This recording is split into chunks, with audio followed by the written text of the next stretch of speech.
хайроти боҳадафро чунин аст мавзӯи имрӯзаи токшоуи печутоби замон. аз амали ӯ ягон аҷру савобе боқӣ намемонад агар ӯ инсон бо нияти риё бошад. тану аллоҳ медонад ки ҳамун корро мо кадом ният ки кардем. оварда метияну аз номи ки будагиша нагӯед мекун. фаҳмидан ки натият намебиёд. дуо гирам буда ҳамин корро мекунам. дар кадом намуде ки набошад ба фикри ман вай амали хайр аст. фикр ин шакли нафиси амал аст. аммо як амали духтар тавонист ки маро тарбия кунад.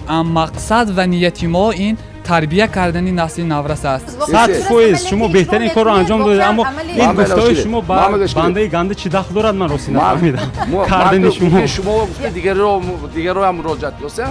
ба миннат кардан ва азият додани шахси дигар садақа яъне некӣ худро накунед мегӯяд.